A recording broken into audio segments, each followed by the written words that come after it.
รายการสารธรรมยามบ่ายยามแรงช่วงนี้ก็แรงอ้อยจ้อยมาละเนาะบ่ายแก่ๆมาละ4 โมง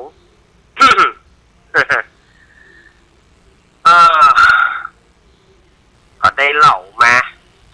สปอนนะเนาะตะกี้เอาเรื่องของไงก็ตะกี้เอาเรื่องของเบาเป็นเตียวเป็นสาวเป็นแส่เอามาเล่าให้กับสถาญาติโยมได้ฟังกันว่านี่เนาะเป็นเบาเป็นเตียวเป็นสาวเป็นแส่สมัยก่อนเฮาเป็นจะได้แล้วบัดเดี๋ยวนี้วัฒนธรรมศิลปวัฒนธรรมของเฮามันมีไหนความว่าเป็นเบาเป็นเตียวเป็นสาวเป็นแส่มีที่ไหนมันมีไหนบ่ฮู้บัดเดี๋ยวเพื่อฮู้กันก็เป็นกู้ผัวตัวเมียกันเพื่อฮู้ต้องแม้บ่เปิงใจก็ไปรีดเปิ้งขว้างเหียไปรีดเปิ้งขว้างเหียแล้วก็จนกว่าพร้อมมีลูกเนี่ยมันจังมาครอบมางอมกันแต่ญาติโยมอันนี้อาตมาบอกนะคนที่ทำแท้งเจือแล้วเพื่อแล้วเพื่ออย่ามาได้ลูกนี่นะมันข้ามเพราะว่าตัวปี้มันไม่ได้เกิดตัวน้องมันได้เกิดมันก็ไม่เกิดความอิจฉาริษยามันก็เลยข้ามงอมกันทำให้มันข้ามมันงอมกันทำให้เกิดไอ้ยังมาหัวพ่อแม่ตุกอกตุกใจแต่ว่าพ่อแม่ของเฮานะมันหาสาเหตุมันบ่มีสาเหตุหาสาเหตุปะปะคำว่าหาสาเหตุปะปะคือลืมไปว่าได้ทำกรรมมาอย่างกับละอ่อนไว้แล้วเผื่อมามีลูกกับคนหนึ่งมันก็ข้ามเป็นอย่างอันอย่างอี้บางทีก็บ่พอบ่กอยพ่อแม่มันทำให้จังกับไปหน้าซื่อก็มีอันนี้ก็ย่อมาจากว่าเขาทำแบบทำกรรมกับเขาไปรีดป้นขว้างเหี้ยต่อเมื่อไปรีดป้นขว้างแล้วพอมันเกิดแม่มคนหนึ่งมันที่มันจะได้เกิดที่ห้ามได้เกิดอันนี้สถาญาติโยมมันเป็นปัญหาที่มันแก้บ่ตกความแค้นของผีที่ความแค้นของผู้ที่มันเป็นละอ่อนที่มันจะเกิดมาดูมืนตาดูโลกเนี่ยมันแค้นยิ่งกว่าอย่างสถาญาติโยมจะไปคิดว่าถวายสังฆทานแล้วจะหายเขาถวายสังฆทานแล้วชุดหนึ่งเพราะทานเขาเข้ามันเหียมันบ่ใช่จะหายสถาญาติโยมนอกจากอย่างใดอาตมาแนะนำเพื่อหลายเตื้อละนอกจากว่าญาติโยมจะหยาดน้ำกวดน้ำไปถ้าเป็นไปได้เนี่ยอยากจะให้ทำทุกวันอยากจะให้ทำเป็นนิดไปเลยแล้วขออโหสิกรรม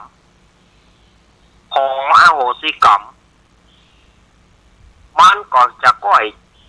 จางก้อยคายไปเหมือนกับเอาเกลือเอาเกลือเทลงแก้วแล้วก็กรอกน้ำเข้าไปมันก็จะจางไปมันก็จะทุเราเบาบางไปไม่ใช่ว่ามันจะ 100% นะเขาเกิดมาสถาญาติโยมเจ้ากรรมนายเวรต่างๆมันมีอย่างพ้องเจ้ากรรมนายเวรเจ้าไปอยู่เจ้าก็บ่หันมีเจ้ากรรมนายเวรเหรอก็เฮาไปหูว่าเจ้ากรรมนายเวรของเฮาฆ่าไก่ตวงก็เจ้ากรรมนายเวรละฆ่ากบตวงก็เจ้ากรรมนายเวรละยิ่งเฮาทำแท้งในสถาญาติโยมมันยิ่งหายคนใดไปทำแท้งคนใดไปรีดลูกนี่นะมันยิ่งหายแล้วมันแก้ยากแต่ไปคิดว่าแก้ง่าย คนบอกโอ้ยได้ลูกมาก็ไปอยู่ถ้อยฟังกรรมได้ลูกมาเหลือถ้อยเหลือกรรมได้ลูกมาข้ามผ่านสมบัติพ่อผ่านสมบัติแม่ไปประทบประเสี่ยงเนี่ยมันเป็นกรรมเป็นเวรอย่างหูอย่าแต่คนส่วนมากนั้นน่ะจะลืมว่าเคยทำกรรมอย่างไว้กับละอ่อนที่จะเกิดแม้แต่เขาไม่ได้เกิดญาติโยมบัดได้นึกถึงข้อนี้ขึ้นมาเขาก็ลูกเขาก็ลูกแฮก็ลูกแฮบัดได้เกิดมันโดนจิตโดนใจข้ามงำไอ้สิ่งที่เราเนี่ยมันโดนจิตโดนใจข้ามงำกันจนแต่คนเฮาก็ยังผู้ที่ไปพ่อเป็นแม่ก็ยังบ่ได้สำนึกข้อนี้เตื้อบ่ได้กึศถึงข้อนี้เตื้อก็กึศถือว่าไปกรรมเป็นเวรอย่างแฮไปกรรมเป็นเวรบางทีก็ไปถามครูบาอาจารย์ครูบาอาจารย์ครับท่านอาจารย์ครับหลวงพ่อหลวงปู่เนี่ยได้ฮะไปกรรมเป็นเวรอย่างฮะมีลูกก็บ่ฟังกรรมมีลูกก็ข้ามก็งามเนี่ยแล้วลูกเปิ่นยังดีลูกเฮาอย่างบ่ดีเฮาบ่ได้นึกถึงที่เฮาทำกับเขามาก่อนมันอย่างอี้สถาญาติโยมถ้าจะดีอาตมาบ่ได้ว่าไผนะแต่ถ้าว่าไผเคยได้ไปทำแท้งลูกจะด้วยเหตุใดก็ตามท่านกวดน้ำกูคืนถ้าเป็นไปได้เนี่ยควรนั่งสมาธิถ้าว่าเป็นไปได้ควรนั่งสมาธิตลอดนั่งสมาธิไปคืนละ1 นาที2 นาทีหรือว่าหยาดน้ำหมายตาลให้เขาเพื่อว่าเขาจะเอ็นดูเพื่อว่าเขาจะอโหสิให้พ่อง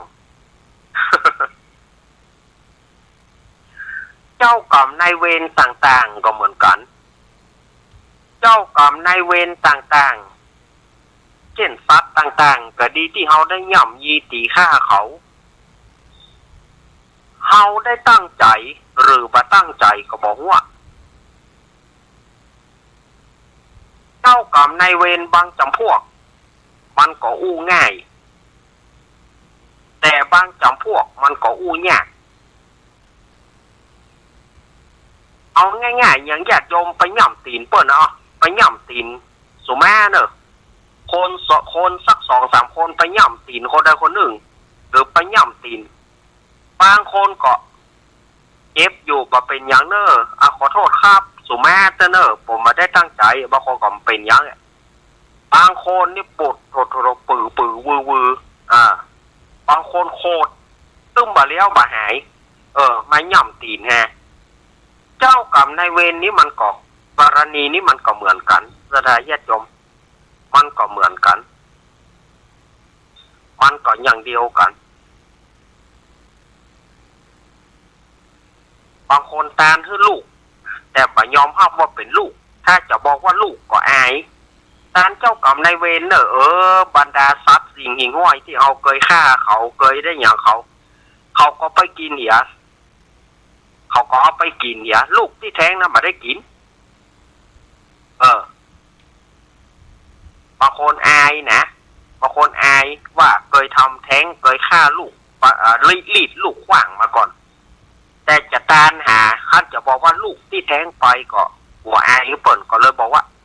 เนี่ยขอตานให้เจ้ากรรมนายเวรเนอะบรรดาทรัพย์สิ่งเอาไปกินเนี่ยมันได้กินมันก็โคตร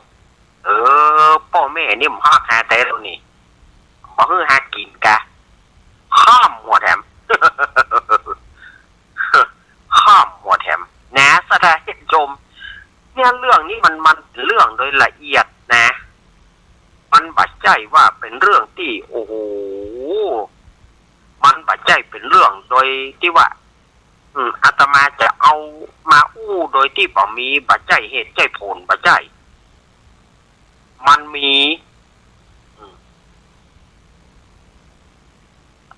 บางคนเนี่ย านหาลูกที่แท้งไปบางคนตานเจ้ากรรมนายเวรเนี่ยบางทีโอ้มีโลขี้ฝุ่น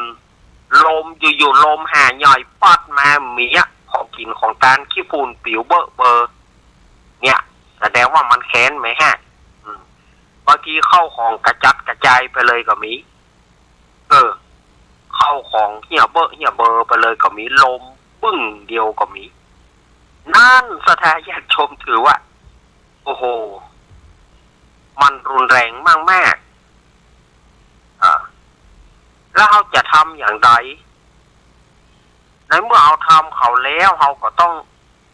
กวดน้ำขออโหสิกรรมขอไปเรื่อยๆอย่าเอาน้ำใส่แก้วที่มีเกลือนั่นนะมันก็จะเจือจางไปนักมันจะเป็นเบามันจะเป็นบางจะเป็นจางจะเป็นหายแต่มันจะหายเมินก็เฮาบ่อาจจะหูได้เพราะเฮาก็เป็นปุถุชนอย่างอาตมาก็บ่ได้เป็นอริยบุคคลอาตมาก็เป็นปุถุชนเหมือนกันถึงอาตมาจะเป็นพระเป็นเณรก็ปุถุชนอาตมาบ่ได้สำเร็จเป็นอริยบุคคลบ่ได้เป็นโสดาสกิทาคานาคาอรหันต์เมื่อญาติโยมสบายใจก็บอกไปโยมทำตามนี้เนอะโยมกวดน้ำเนอะโยมถวายสังฆทานเนอะก็เพื่อให้โยมญาติโยมสบายใจแต่อาตมาจะหูลึกไปกว่านั้นมันก็บ่ใช่อาตมาก็ปุถุชนเหมือนกับโยมนั่นนะอาทีถามท่านอาจารย์เขาตานเขาจะได้ฮับก่อหาเฮาก็บ่อาจจะหูได้เฮาก็บ่อาจจะหูได้อย่างอาตมาเขาก็เป็นไปรษณียบุญไปรษณียบุญคำว่าไปรษณียบุญตัวเนี้ยก็คือว่าอุทิศบุญให้กับภายภาคหน้าอาตมาเขาก็เหมือนส่งของอาตมาเหมือนบุรุษไปรษณีย์ส่งของญาติโยมจะตานหาฝ่ายท่านตานหาคนนั้นคนนี้เนอะอาตมาก็มีหน้าที่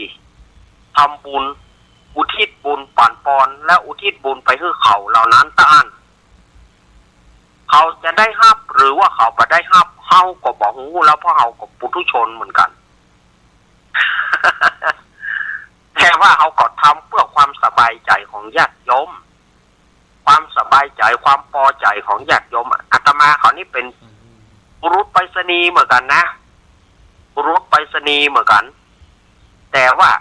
มันบ่ได้เงินเดือนน่ะหยัง มันบ่ได้เงินเดือนแต่ว่าช่วยเหลือเนี่ยญาติโยมจะตานทำอะไรโพธิมหาวิบากนิพพานสูตรมหามูลนิพพานเปตพีอันนี้ส่งญาติกุลอันนี้ส่งตานหาคนตายมาป่อนปอนอาตมาเขาก็มีหน้าที่ป่อนปอนแล้วอุทิศบุญไปหาเขาเหล่านั้นคนนั้นตานไปหาขี้เจ้าขอเขาได้รับเนอของไปแล้วก็แล้ว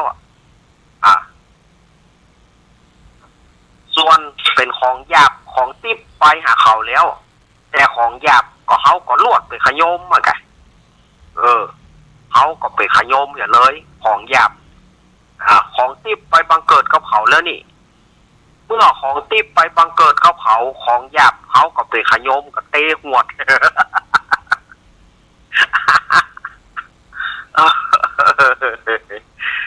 ของติ๊บมันไปบังเกิดกับเขาแล้วลูกทานขนมข้าวต้มเนี่ยของติ๊บมันไปหาเขาแล้วแต่ส่วนที่เหลือนั่นน่ะมันก็เปิ้นก็คิดว่าหมอกเปลือกขนมหมอกเปลือกหมอกกากอ้อยเนี่ยเปิ้นก็บ่สนใจหมอกเปลือกขนมหมอกของขนมหมอกซองขนมไปอันที่เหลือนั้นก็เฮาก็เป็นขยมหมดแท้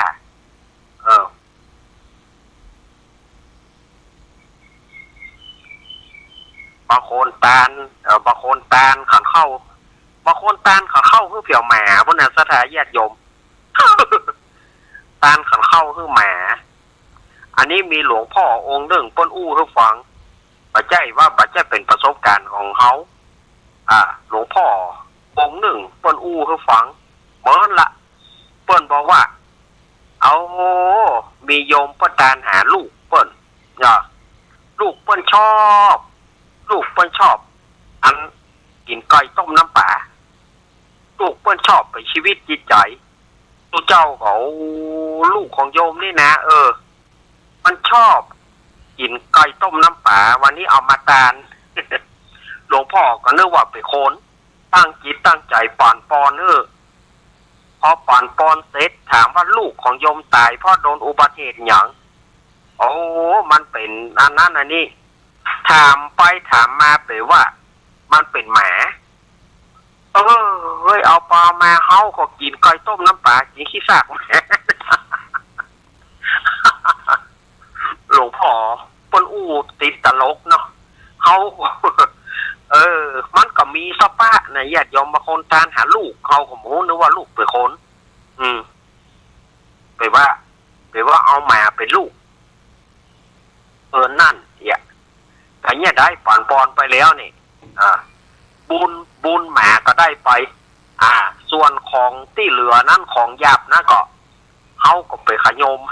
เฮาก็หวดของหมานั่นนะ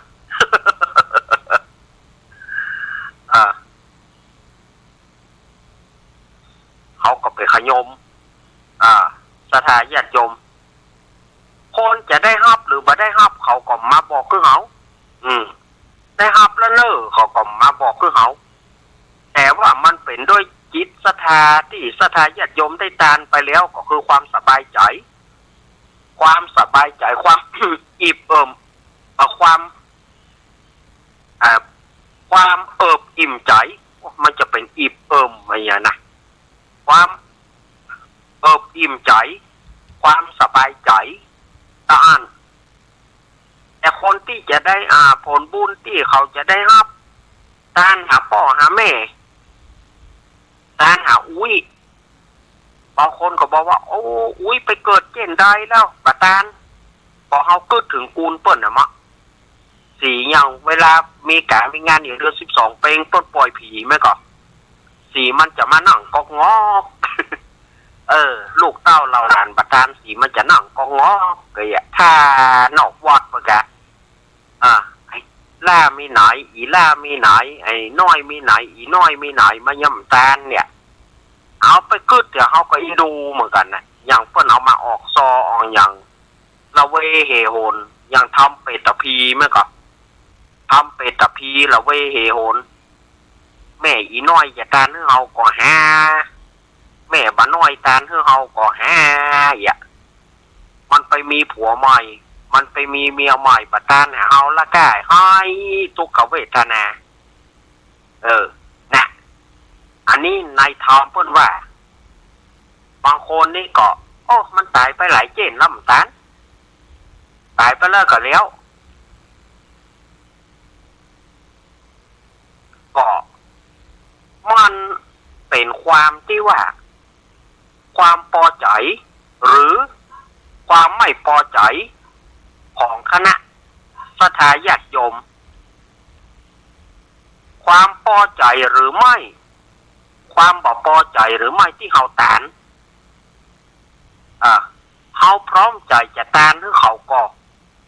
ในการกินการตานศรัทธาญาติโยมบางคนก็บอกว่าไปเปิ่นไปเกิดไปงอกเมินแล้วก็เฮาบ่ฮู้เพราะว่าในระยะของสวรรค์ชั้นฟ้ากับเมืองโคนเนี่ย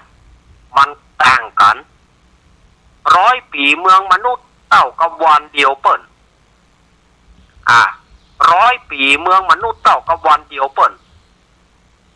อย่างบัดเดียวนี่เนาะเฮาฉลองกรุงรัตนโกสินทร์ฉลองกรุงรัตนโกสินทร์ได้200 กว่าปีเปิ้นก็บอกว่าในเมืองสวรรค์น่ะเปิ้นก็บอกว่าเมืองไทยเฮาเมืองมนุษย์เฮาฉลองกรุงรัตนโกสินทร์ได้2 วันเกิง2 วันพระคตอน แต่เฮาดูว่าเฮาบัดนี้ประเทศไทยเฮาฉลองกรุงรัตนโกสินทร์ฉลองกรุงเทพ200 กว่าปีละ ตั้งแต่ปี2525ประเด็นนี้2568ละนะมันได้กี่ปี40กว่าปีแล้วที่เราได้จะลองกรุงรัตนโกสินทร์หรือว่ากรุงเทพมหานครในเมืองสวรรค์ก็บอกว่าประเทศไทยเมืองมนุษย์เนี่ยเปิ้นจะลองกรุงเทพได้2 วันเกิงแล้วเปิ้นจะลองกรุงรัตนโกสินทร์ครั้งหนึ่ง2625เปิ้นจะลองกรุงรัตนโกสินทร์ครบรอบ300ปีในปีปี2625เปิ้นจะลองกรุงรัตนโกสินทร์กรุงเทพแต่อย่างเฮานี่ถ้าไปหวังหาบ่ได้หารแล้วถ้าไปหวังว่าจะได้หารแถมบ่ได้หารแล้วเจียนเฮานี่แหมก็จะลองกรุงรัตนโกสินทร์ครบ300ปีนะหมู่เฮาเนี่ยโนเวย์สวอนเวอร์โนเวย์สวอนเวอร์มีทางนอกจากคนอายุประมาณ40ขึ้นไปมาถึงจะประมาณสูงสุดก็อายุ50อาจจะตันได้หารอยู่แต่อาตมาเขานี่มันเลยวัยที่จะได้หารนะมีทางว่าจะได้หารละเพื่อจะลองกรุงรัตนโกสินทร์หรือว่าจะลองกรุงเทพครบ300ปีในปีพ.ศ. 2625มีทางละโนเวย์สวอนเวอร์เนาะมันได้หารละมันได้หารติ๊กมาได้หารตายคราวแล้วเอาอาตมาเอาเรื่องนี้มาอู้นะแม่ยังโทรมาอาตมาแม่เอื้องไพรชัยยองบอกว่าอีแม่ก็ไปดีง่อมก็บ่ได้หารอีแม่คำถ้าไปหวังจะได้หารเปิ้นจะลองกรุงรัตนโกสินทร์ครบ300ปีนี่แม่เขาย่าหวังว่าจะได้หารแต่นอกใจแม่เขาเกิดมาใหม่ได้อีแม่เขาเกิดมาทำกรรมถ้าน่าจะได้หารอีแม่เขาแต่แม่เขาจะไปจามได้อยู่ก็แม่เขาก็ไปมันก็เป็นภพใหม่ภูมิใหม่มันได้หารมันก็จะเป็นภพใหม่ภูมิใหม่ไปมันไม่ใช่ภพอีแม่เขาก็ได้หารจะได้หารแต่ได้หารในภพภูมิใหม่ด้านน่ะก็ได้หารภพภูมิเก่าเนาะอันนี้เปิ้ลจะลองกรุงรัตนโกสินทร์อันนี้เรามาเปรียบเทียบกับว่าในเมืองสวรรค์จันทร์ฟ้าเนี่ยเปิ้ลก็มองว่าประเดี๋ยวเนี่ยเมืองมนุษย์โดยเฉพาะในกรุงเทพมหานครเนี่ยจะลองกรุงรัตนโกสินทร์ได้2 วันไปเพราะชื่อเขาจะลอง200ปีมาแล้วนะครบรอบ200ปีเปิ้ลว่าจะลองครบ2 วันไปแล้วจะได้ครบรอบ3 วันในปี2625ดูมันเหมือนหมอกใดบางคนบอกว่าโอ้เปิ้นตายไปได้กี่ปีแล้วเปิ้นไปเกิดไปงอกเนี่ยเฮาบอกฮู้ว่าเปิ้นได้เกิดก่อมามีไผมาแจ้งมาบอกเฮาในการเกิดเฮาก็บ่ใจจะฮู้แต่ปูนเปิ้นมีอยู่เฮาคิดถึงเปิ้นได้อยู่ตานไปเถอะญาติโยมเอ้ยตานไปเถอะของว่าเปลืองเข้าเปลืองของตานนักก็เสี่ยงนักก็เฮาตานรวมไปหั่นมีน้อยเขาก็ตานรวมไปหั่นบ่ต้องไปแต่งไปดาอย่างนักหนาบ่ตานรวบยอดไปหั่นเลยเปิ้นถึงได้รับหมดชื่อนามเปิ้นไปนะชื่อนามเปิ้นไปเปิ้นถึงได้รับเฉพาะเจนใดแล้วเฮายังบ่ฮู้บ่หานนำก่อนเนี่ยก็กูลเปิ้นมีบางทีกูลพ่อกูลแม่กูลเปิ้นมีเปิ้นคิดถึงพ่อถึงแม่เปิ้นตานเนาะเปิ้นเหียตานเนาะเปิ้นเหียซะได้ก็ตานไปไม่ต้องไปคิดอันหยังนักอย่างที่อาตมาว่ามันระหว่างสวรรค์จันทร์ฟ้ากับเมืองโคนเนี่ยมันยาว100 ปีของเปิ้นน่ะ100 ปีของเฮาเท่ากับวันเดียวเปิ้นเนาะอย่างที่ว่าเนี่ยเปิ้นว่าเมืองมนุษย์เนี่ยกรุงเทพเปิ้นจะลองกรุงเทพได้2 วันไป2 วันก็พาเข้าตอนเนี่ยได้ผ่านไป200 ปีเปิ้นจะลองครบวันที่3ก็คือ2625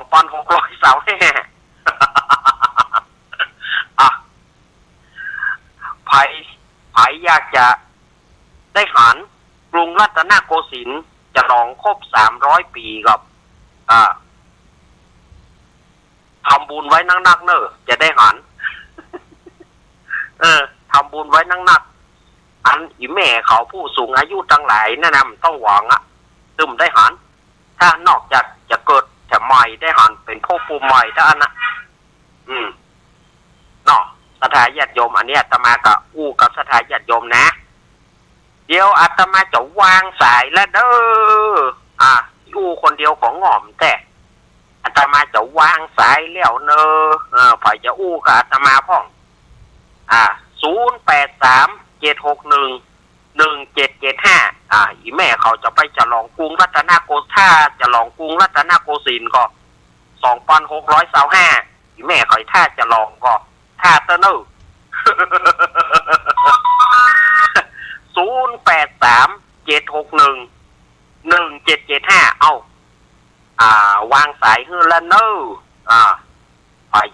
จะถ้าจะลองก็ถ้าเตอร์เนอร์เอาถึงท่าละเพื่อนั้นเขาได้แต่ได้90ละโปก็เอวังแล้วกันเนาะหมีละหมีละถ้าถาม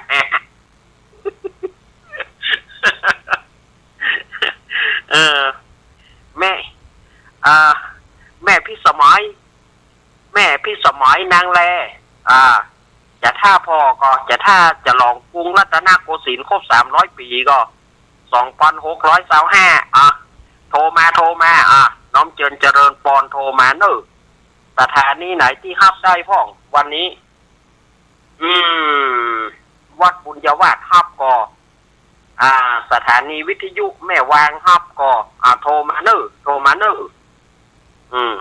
มันล่างเฮาอู้คนเดียวเหตุกันเนี่ยนะแม่สีกูลแม่สีกูลตันธุระหนองล่องอันนี้มาขอเมตตาญาติโยมจะไปโทรเข้าเบอร์089นะอาตมาใจออกหน้าใหม่อาตมาใจออกหน้าใหม่ใจออกอากาศเนอะถ้าจะโทรเบอร์นี้0837611775 0837611775เอาโทรมาเบอร์นี้ก็แล้วกันจะไปโทรเข้าเบอร์089เนาะโทรเข้าเบอร์089อาตมาใจออกอากาศก็เดี๋ยวมันสายมันหลุดไปมันต่อยากสถาญาติโยมเอ๋ยพี่ป้อยแม่เอ๋ยมันต่อยากเอาโทรเข้ามา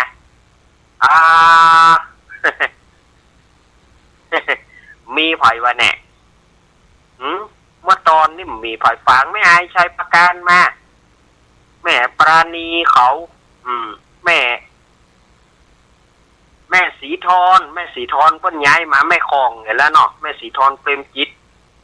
ย้ายมาแม่คลองแม่น้อมฟังทาง YouTube ได้ก็แม่น้อมวันนี้โทรเข้ามาเนอะแม่น้อมเนอะโทรเข้ามาโถวันนี้ยังมีไผโทรเขาจะปิดแล้วเด้อเดี๋ยวเขาจะจบรายการแล้วมีไผโทรนะเขาอย่าปล่อยแต่ละมีไผฟังลูก10 23มา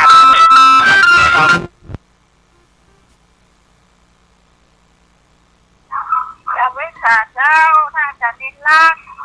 แม่โทรจากไหนแม่ประพันธ์ได้จ้าแม่ประพันธ์เนาะประบงเนี่ยประบงเจ้าแม่พันธ์ประบงประบงเวียงฝางเนาะเจ้าฟังวัดพระบาทอุดมนี่เจ้าค่ะ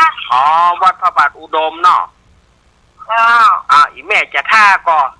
เพื่อจะลองกรุงเทพครบ300 ปีเนี่ยอู้กันก่อนเนี่ยจะอู้นะพระอาจารย์เนี่ยรักอู้เนี่ยจะคือมันคืออะไรอย่าง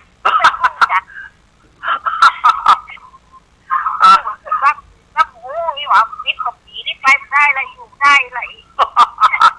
ก็เดี๋ยวว่าจะท่าเพื่อจะลองกรุงเทพครบ300 ปีไปไหนแล้วอู้เป็นโลกลักษณะเจ้าจะมาจ่ายให้เจ้าค่ะยินดีแม่พันเนอร์เจ้ารับประสานเจ้าค่ะยินดีเนอร์สาธุอีกะฝางมาละแม่อายชัยประการแม่จันส้ม แม่จันสมมีหน่อยมาล่างว่าไปอันแม่คอมรักเจ็ดแก่แม่จันสมเพราะว่าพระเจ้าขินเปิ้นเหลือองค์หนึ่งแม่เปิ้นอยู่แม่คอมรักเจ็ดปุ่นน่ะยังไฮปุ่นนะแม่จันสมแม่จันสมมณีจักมาไปที่จะโทรอาตมาแถมโทรมาเนอ0837611775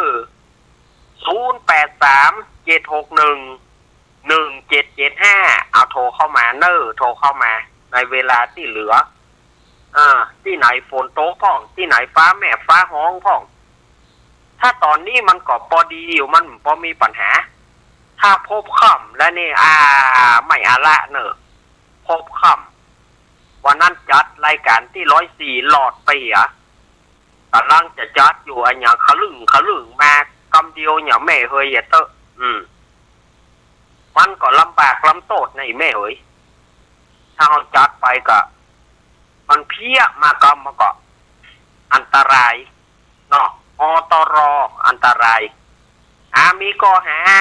โทรเข้ามาเนอวัดพระบาทอุดมน้ำบ่อสาวาฮับได้อยู่เนาะท่านอาจารย์จำเริญโชติธรรมโม อาจารย์จำเริญนี่เปิ้นก็เดิมทีเปิ้นก็อยู่ตั้งบ้านเฮานี่ลูกอยู่วังผางอาจารย์จำเริญโชติธรรมโมนี่เป็นคนวังผางนี่ลูกเคยกัน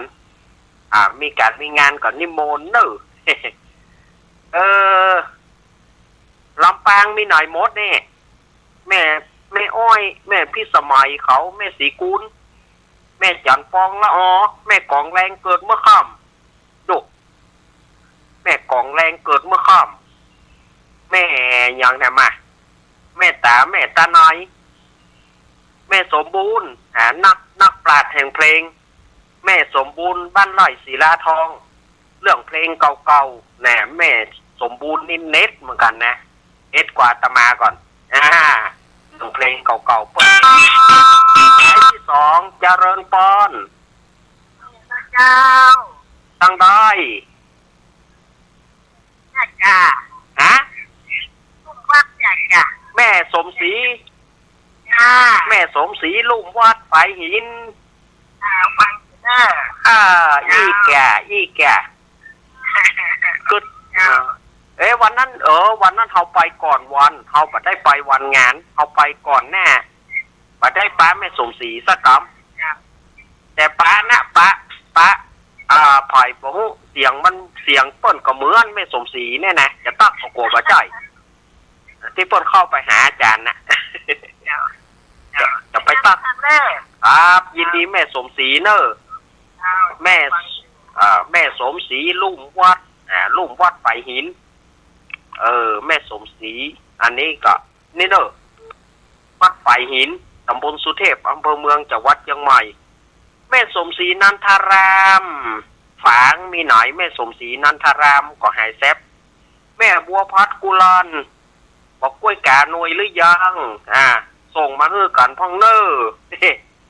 พ่อน้อยบุญปานมโนครบะต้องใหญ่หรือยังถ้าอยากกินตำบะต้องนะส่งมาฮื้อกันพ่อเนอพ่อน้อยเนอพ่อน้อยบุญปานพ่อบุญศรียานะดอกไหลห้องหาเขาหมดเดี๋ยวนี้นะมีไฟโท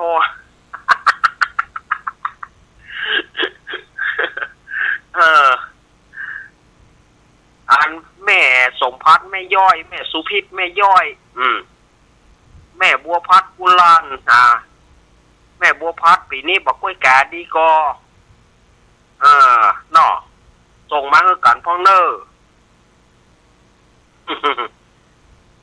ยายพรไม่ไหนเด็กหญิงพรร้องงัวแดงสันกำแพงเชียงใหม่เด็กหญิงพรมาค่ะเนี่ยเด็กหญิงพรมาเด็กหญิงพรมา เด็กหญิงพรร้องงัวแดง จุเขาได้น่ะไม่หลง7 ยอดฟังอยู่ไม่หลงโบคำจัน107 ยอดมาเนอไอ้พงป่าสร้างไอ้เอกพะเยาไอ้เอกมาวันนี้บอกว่าไปทางใดนะไอ้เอกเนอะมาแม่พรป่าเศร้า แม่กรกำมลเขยกลางแม่กรถ้าบ่เลิกงานแต่ก็แม่กรแม่กรกำมลเขยกลางมาแม่กรมา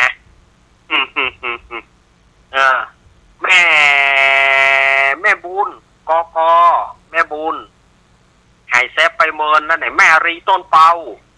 พี่ทรงสีปลาบงนะแล้วก็ทีมงานธรรมะใครเครียดของเฮาแม่สุเกี้ยวคำอ้วนโดสารปีสีโพธารามสารปีเนอะแม่สุเกี้ยวคำอ้วนมามีไผโทรเฮาจะเอ็นแล้วเด้อเองจะปีกแล้วเด้อ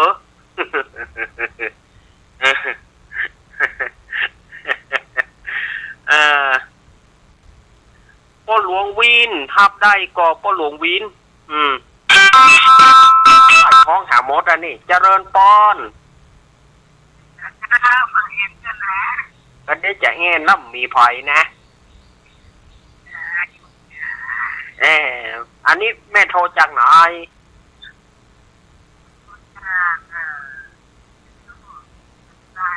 แม่โจสันทรายเนาะชื่อแม่ยังชื่อแม่ยังแม่อันนี้ตะกี้แม่ประพันธ์นี่แม่สีพันธ์นี่เนาะแม่สีพันธ์กันทิพย์โอ้ใครหันเนาะ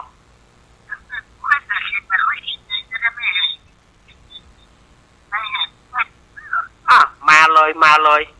ถ้าไปได้มายาวปอยหลวงเนอะ5-6-7ธันวาโอ้ธันวามาเนอะเชิญไว้5-6-7เมามาเลยยินดีต้อนรับเสมอมาหันสเตือหันแล้วจะไปโล่นนะมันบางงามมันคนบางงามเสี่ยงตีเหียเนี่ยนี่เนาะก็เติงหาตลอดสาธุยินดีเนอะครับเอายินดีเนอะยินดีเนอะเจ้าขอบคุณเนอะเอาแม่พลอยไพลินแม่พลอยอยู่ฝั่งเหมือนกันแม่พลอยหายไปไหนแม่โจ้สันทรายมาแล้วเนอะแม่โจ้ก็มาละแม่สมศรีนันทารามแม่จันทรีสุขาแม่อินทนินลูกไหลห้องหาโมดกันเพื่อว่าไผ่จะได้ยินไผ่จะโทรเอาสักเจ้า2 เจ้าเนาะมีก็ถ้ามีก็โทรเข้ามา083-761-1775โทรเข้ามาเนอะโทรเข้ามาเวลาเหลือแถมน้อยเดียวก็เดียวเวลาหมดแล้วกับหมดนะหมดแล้วเราก็อย่าไปแล้วนะอาจจะไปอาบน้ำอาบหนองก่อนทางเวียงป่าเป้าฮับได้เตื้อเวียงป่าเป้าจะฮับแม่ขจารโมเดิร์นเรดิโอจะฮับตอนปุ้นก่อนเนอะ6 โมงแรงพวกก่อนถ้าใครจะฟังแม่ขจารโมเดิร์นเรดิโอกับปุ้นนะ6 โมงแรงเจริญปอนมาจากเจ้าลูกเอ็นอันนี้แม่โทรจากไหนย่อยเมืองสันทรายแม่สมพัดเจ้าแม่สมพัดบ้านแม่ย่อยสันทรายโอ้เนี่ยฟังโทรหาตอนพ่องกาโทรละตอนนี้โทรละโทรกะเมื่อใดที่เขาลูกเอ็นนะเจ้ากำลังใจเนาะอีกะยินดีเนอะแม่สมพัดมาแล้วแม่สุพิษแม่แม่สมพัดมาแล้วนะแม่สุพิษมาแม่สุพิษมาแม่สมพัดป่นปอมาละแม่ย่อยเหมือนกันมาแม่สุพิษมาอะไรห้องหาเขาโมดอันนี้ยมปี้พิสมัยหัวหน้าทีมงานธรรมะใครเครียดยมปี้พิสมัยฟังอยู่ก่อลุงนุย น้องนุ้ยสว่างเมฆมาเจริญปอน อ่านแล้วแผ่ลงรถนะ แม่สุแก้วคำอ้วน เจ้าเจ้า สีโพธารามไปไหนแม่ไปไหนแม่ไปละปูนเอาถึงแบบมาแหวนนี่ว่ามาสักเตื้อก องลงรถเนี่ยแม่มาเปิดลูก อ่า หาคนนั้นเพิ่งอ่ะ เอิ้นหาคนนั้นเอิ้นหาคนนี้หมดอะ มันก็ขายเก็บฟัง วางไก่ ฟังแล้วก็บอกว่า เออนอนฟังแล้วก็รับเนาะมันเป็นยังอ่ะก่อมนอน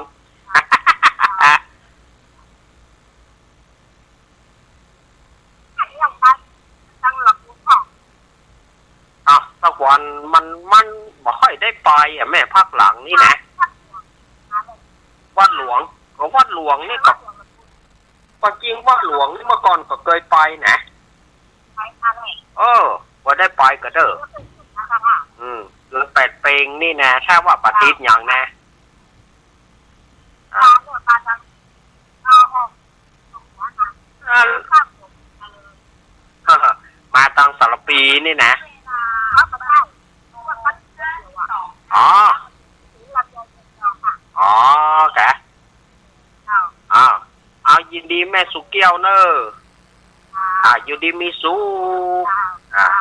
ยินมีสุขเนอะแม่สุเกี้ยวคำอ้วนแม่สายหนึ่งสายสุดท้ายเจริญปอนอันนี้จาก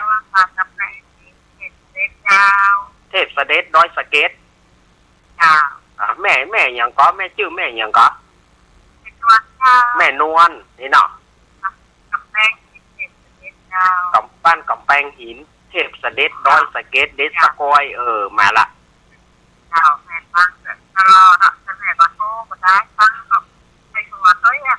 อีแม่ฟังตึงวันนี่แต่เฮาไม่มาเจือฟังเมื่อคืนตัวฟังก็โทรพ่องกะฟังก็โทรพ่องกะอ๋อก็บอกประจำหรอ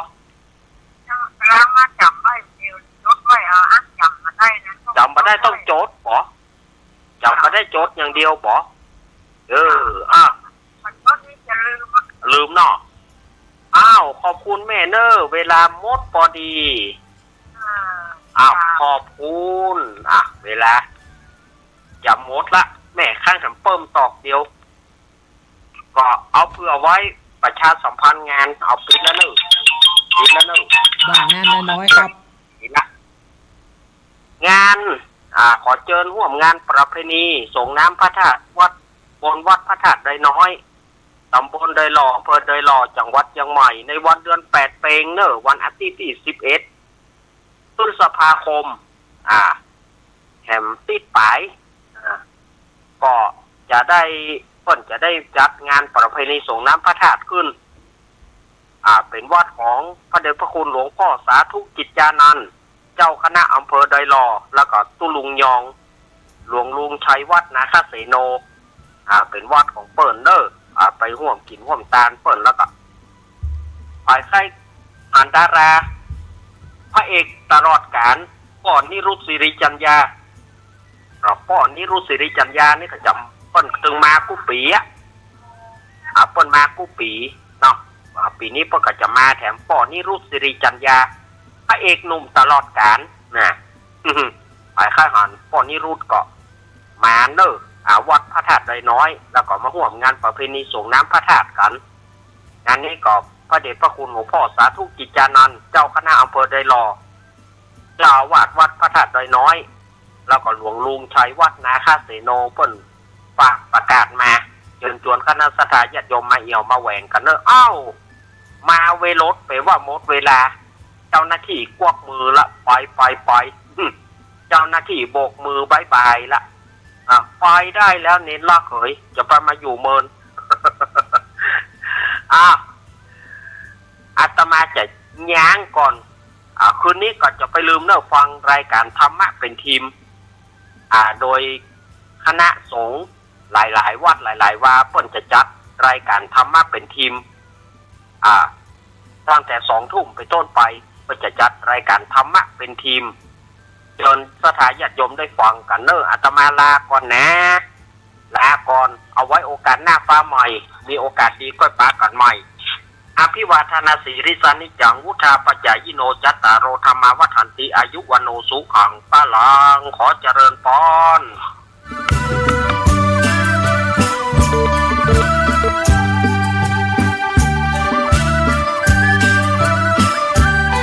จากที่สูงเรียก1669กระดูกหักเรียก1669บาดเจ็บกระดูกสันหลังเรียก1669ไฟฟ้าช็อตเรียก1669ไฟไหม้น้ำร้อนลวกอย่างรุนแรงเรียก1669จมน้ำเรียก1669ถูกยิงเรียก1669ถูกแทงเรียก1669อุบัติเหตุจราจรเรียก1669ช็อกหมดสติเรียก1669ปวดท้องกล้าฉุกเฉินมีน้ำเดินตกเลือดเรียก1669เจ็บป่วยฉุกเฉินและบาดเจ็บจากอุบัติเหตุเรียก1669รวดเร็วปลอดภัยมีประสิทธิภาพบริการ24ชั่วโมงจนเครียดกินเหล้าจนเครียดกินเหล้าจนเครียดกินเหล้าจนเครียดกินเหล้าจนเครียดกินเหล้าจนเครียดกินเหล้าก็เลยยิ่ง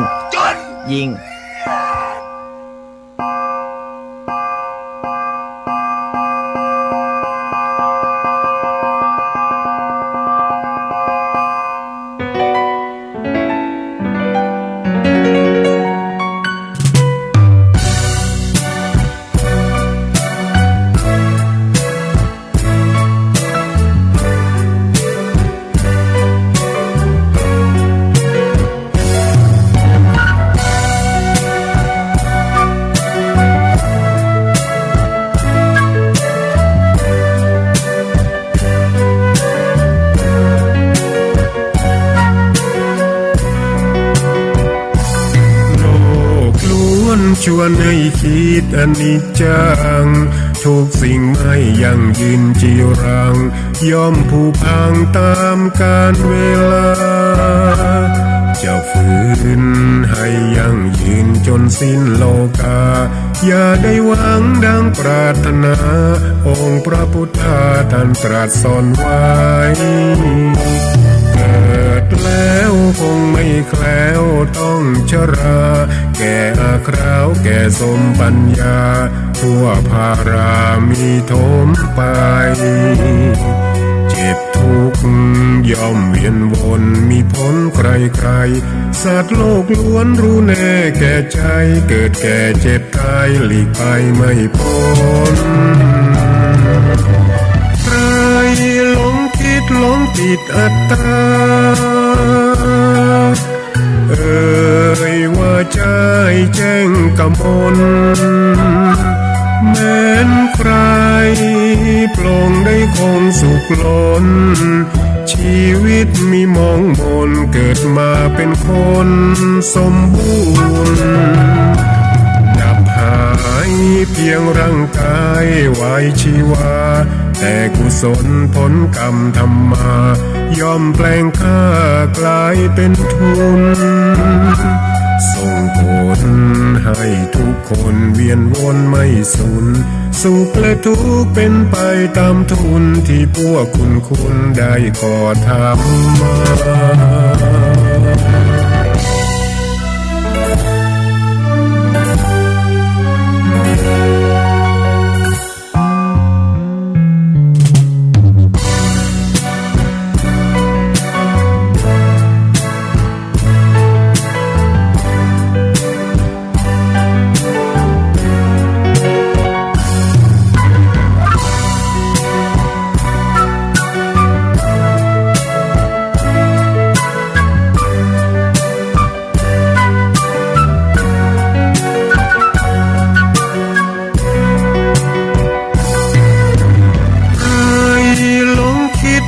ติดอัตตาว่าใจแจ้งกำมลแม้นใคร ปลงได้คงสุขล้นชีวิตมีมองมนเกิดมาเป็นคนสมบูรณ์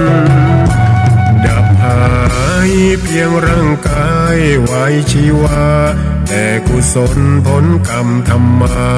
ย่อมแปลงค่ากลายเป็นทุนส่งผลให้ทุกคนเวียนวนไม่สุนสุขและทุกข์เป็นไปตามทุนที่พวกคุณได้ก่อทำมา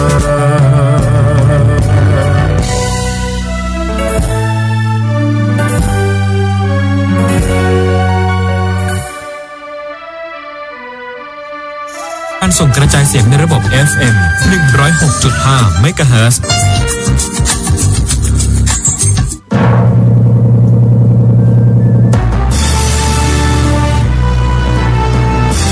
วิทยาลัยมหาจุฬาลงกรณราชวิทยาลัยวิทยาลัยสงฆ์นครลำปางเปิดรับสมัครพระภิกษุสามเณรและคฤหัสถ์ใจหญิงบุคคลทั่วไประดับปริญญาตรีหลักสูตรพุทธศาสตร์บัณฑิตสาขาวิชาพระพุทธศาสนาหลักสูตรรัฐศาสตร์บัณฑิตสาขาวิชารัฐศาสตร์รับสมัครผู้สำเร็จการศึกษาระดับมัธยมศึกษาตอนปลายม.6 กศน.ปวช.ปวส.หรือเทียบเท่าระดับปริญญาโทพุทธศาสตร์มหาบัณฑิตสาขาวิชาพระพุทธศาสนารัฐศาสตร์มหาบัณฑิตสาขาวิชารัฐศาสตร์รับสมัครผู้สำเร็จรับปริญญาตรีทุกสาขานอกจากนี้ยังเปิดรับสมัครหลักสูตรประกาศนียบัตร1 ปีหลักสูตรประกาศนียบัตรพระสอนศิลธรรมในโรงเรียนเฉพาะบรรพชิตหลักสูตรประกาศนียบัตรบริหารกิจการคณะสงฆ์เฉพาะบรรพชิตหลักสูตรประกาศนียบัตรพระพุทธศาสนาทั้งบรรพชิตและคฤหัสถ์หลักสูตรประกาศนียบัตรภาษาล้านนารับสมัครบุคคลทั่วไปหลักสูตรประกาศนียบัตรบริหารท้องถิ่นสนใจติดตามลำตัวติดต่อสอบถามรายละเอียดได้ที่มหาวิทยาลัยมหาจุฬาลงกรณราชวิทยาลัยวิทยาลัยสงฆ์นครลำปาง054-209-454ปัญญาโลกัสมิงปัจโชโตปัญญาเป็นแสงสว่างในโลกมหาวิทยาลัยมหาจุฬาลงกรณราชวิทยาลัยวิทยาลัยสงฆ์นครลำปาง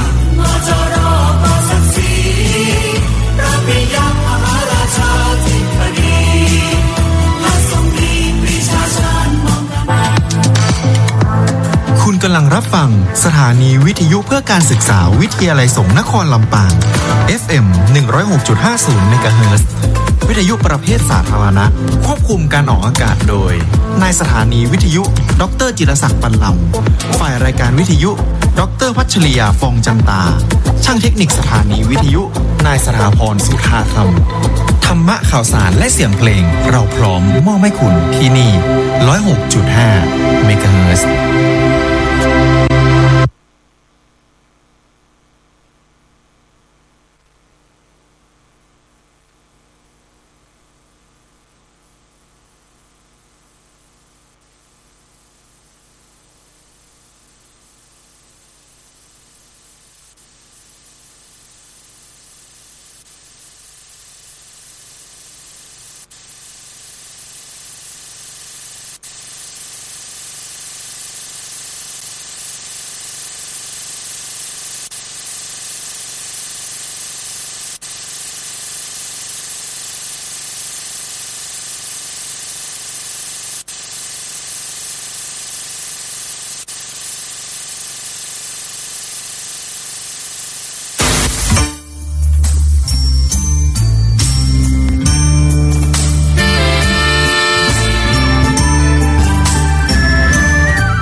กับในนามเจ้าภาพและขอบพระคุณนายธนัทแสงแปลงรองผู้อำนวยการโรงเรียนยุพราชวิทยาลัยในโอกาสนี้ครับเรามาจากโลกาธิปติสหังปฏิกตัญชลีอนาธิวรังยาจทาสันติทาสตปราชคชาติกาเทเสตุธรรมังอนุกัมปิมังปัจจัง ท่านตุลุงขอเปลี่ยนไม้ด้วย เอาคะแนนใหม่นิดหน่อย อันนี้มันมาทางนัดนะ ได้ครับผม ตัวนี้มาเอ๊ะกันโล1 2เอ๊ะกันนั่นแหละเนี่ยรู้เจ้าก็สบายเพราะฉะนั้นเอาโง่ละ4 ตัวนั้นพอฮะตุลุงสั่นแน่มาที่สีดวงวันนี้วันเท่าเรือนนี้ไปมานั่นเลยบอกผมฟัง วันนี้โชคดีนะตุลุงแม่ริมมาโปรดจงเลิกโกรธเลิกหงุดหงิดเลิกอิจฉาเลิกมักง่ายมาลายสิ้นเลิกนินทาเลิกพูดจาลวนลามไม่ควรฟังเลิกซุ่มซ่ามหยามเหยียดเลิกเกียจคร้านเลิกเป็นพานบทโตคุยโอหังเลิกฟุ่มเฟยเลิกเย่อหยิ่งเลิกชิงชังเลิกเปียดบังลาดลวงเลิกลวงกันเลิกคิดชั่วมัวหมองคิดปองร้ายเลิกอบายามุขเป็นสุขสันต์ฟินกัญชายาเหล้าพิจารณาเอาเองเนิ่นเป็นสิ่งเสพติดถูกต้องตามกฎหมาย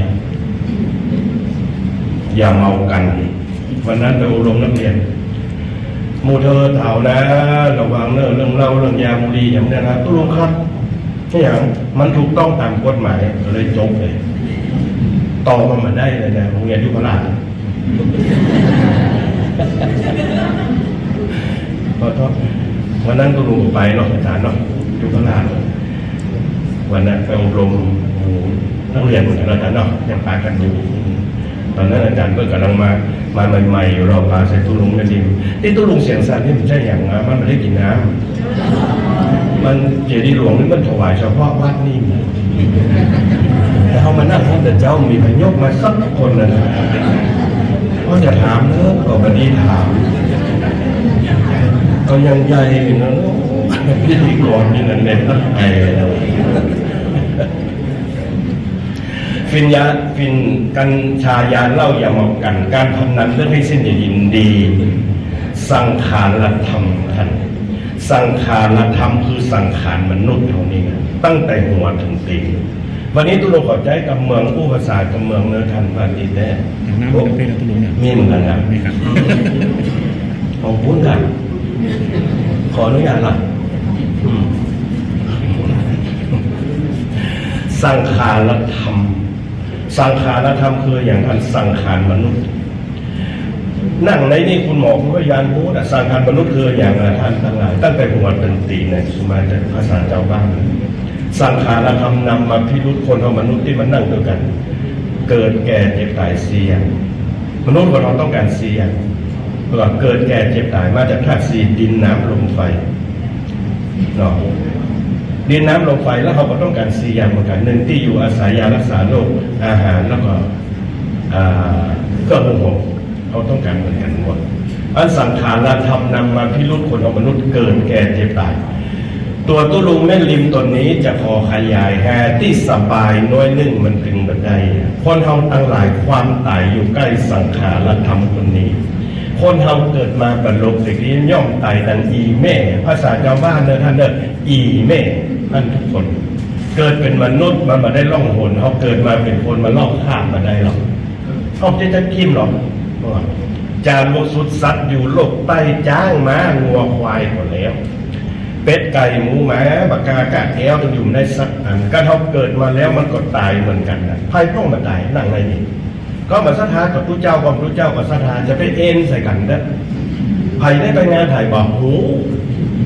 แล้วก็มันตู้เจ้ากับสัทธากับสัทธากับตู้เจ้าอ่ะมันถึงไปโดนได้หมด4 โดนหมดก่อนนั้นมันมี4เขามันโดนเดียวมันมีตัวเลือกละลูก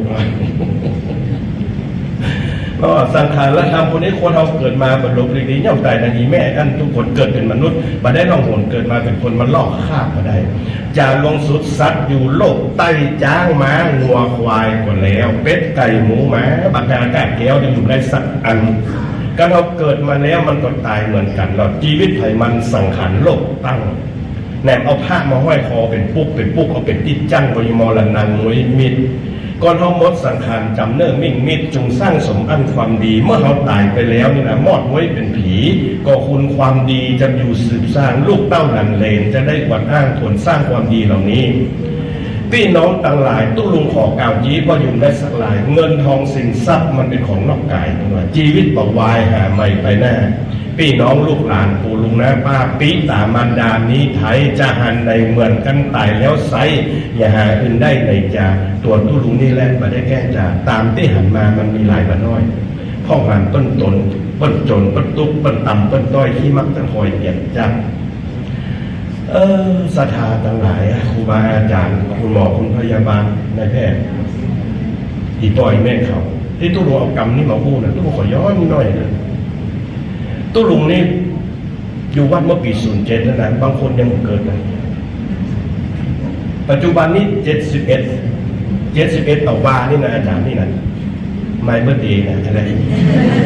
แล้วยังมีไปเรื่องของขวัญนะจะเรียกว่าถึงมาเอาตรงนี้นะ71ต่อวานี่นะอายุ71ไปไหนเขาดูว่า30ไปกับคนเขาบอกมันมีความสุขอย่างที่ตู้ลุงบอกว่าที่มักจะคอยเกลียดตู้ลุงเป็นลูกคนตุ๊กจริงๆอยู่วัดเมื่อปี07วัดปิยารามปางแง่คนเอาคนผู้เดียวปางแง่หล่นไตหล่นหน้าไผ่กอดจังลูกคนตุ๊กเนาะพวกกันซื่อๆได้ที่ไหน ใครจะไปคิดว่าข้าวแต่นชิ้นเล็กๆจะทำให้เราเจอบางเรื่องราวที่คาดไม่ถึงที่สถานีเชียงใหม่ก่อนจะลงจากขบวนรถตรวจดูสิ่งของและสัมภาระเพื่อนดันเนี่ยมารถไฟซะด้วยก็บรรยากาศมันดี